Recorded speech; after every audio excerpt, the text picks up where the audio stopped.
Бәріңе сәлем достар, бүгін сендердің күткен долгожданный влогтарың шығады, яғни біз Дубайға қалай барып келдік. Ең алдымен бізді Айдың достары осы аэропортқа шығарып салды. Мына жақта біз непонятно қылып қаяқтан кіретінімізді білмей жүрміз. Как-никак біз аэропортта бірінші рет келдік, бірінші рет самолетқа отырып бірінші рет шетелге шығайын деп жатырмыз. Сол үшін өзімді де аэропортта да қайта түсіре беріппін. Бірақ бізге ешқандай ештеңе проблема болған жоқ, потому что біз арнайы турмен бардық. Достар, біздің андай өтірік айтып жүрген приколдарымыз шындыққа жанасып кетті ма, что-то аэропорттан бірақ шықтық па. Өңіміз бе түсіміз бе? Менің жігітімнің прическасын бағалап кетіңдер. Краш болып тұр, краш. Ойбай, бүкіл Дубайдағы шейхтар сынбаса болды ғой. Все, кеттік біз. Регистрацияны өттік. Болмайды екен. Регистрация жасап отқан ағай бізге видеоға түсіргізіп апарат қойды. Сосын біз өзіміздің камерамызға распаковка жасап, мына жақта мәз болып, уже посадкаға дайындалып жатырмыз. Егер сендер де шетелге бірінші рет шығайын деп жатсаңдар, осылай гидпен турмен баруға кеңес береміз, потому что бізге барлығын гид айтып отыр. Жүріңіздер, регистрация жасайық, жүріңіздер, посадка болайын деп жатыр деп. Кстати, біз Дубайға менің жақын подругам және подругам мамасы Айдың төртеуміз бардық. Менің нем, шешем спонсор болды. Ей, мені осы. Неге екі қыз бірге отырып кеттік па, не болды? Метроға. 37. Метроға. Адамдар кіргізіп тұрайық та. Ой. Ойлашып тұрып кетсең, карта билеттеріңіз тексеріске дайындап.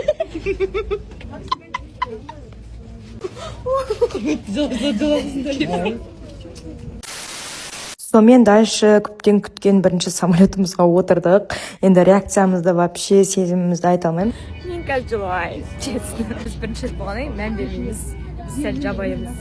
Ал мына аяқта қойып Кстати, біз самолеттағы регистрация, баратын отеліміз, отыратын самолеттің билеті, қай жері ештеңені уайымдаған жоқпыз, потому что Дей Дубай барлығын арнайы алдын ала шешіп қойған болатын. Из-за этого самолетта тамағымызды жеп смело отырдық. Қараңдаршы, біз рассвет уақытына түсіп қалыппыз. Вид прямо әдемі болды. Ұйықтамай осының бәрін қарап, видеоға түсіріп отырдық. Потом 4 сағаттың ішінде осылай Дубайға тез жетіп алдық. Уже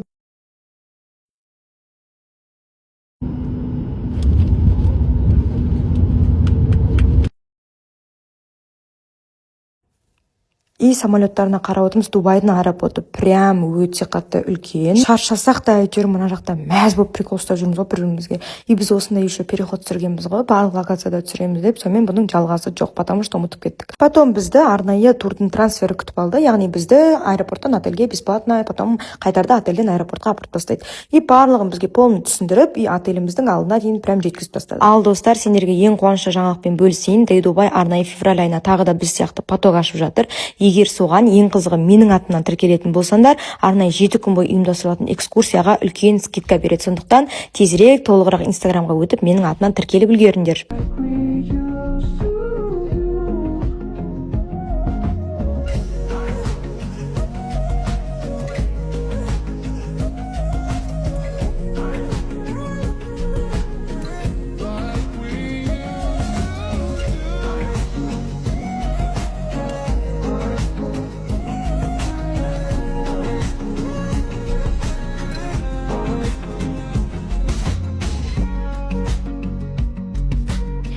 Біз отельге ерте келгендіктен сәл номерді күту үшін бір жерге барып тамақ ішіп деп шештік. Солай келе салысымен Дубайда көшеде жаяу бір жақын жердегі тамақ ішетін жерге бардық. Қараңдаршы, қандай әдемі, білмеймін, бізге өтті әйтеуір. Потом Макдональдсқа келіп тамақты опырдық та, потом қайтадан отельге келдік. Мына жақта Айдын билеп жатыр, потому что қарны тоқ, қазір отельге кіріп ұйықтайды, кешке Дубайға шығады. Мен Айдынға айттым, давай отельге обзор жасаймыз десем, Айдын маған жоқ дейді, потому что ол келесі влогта.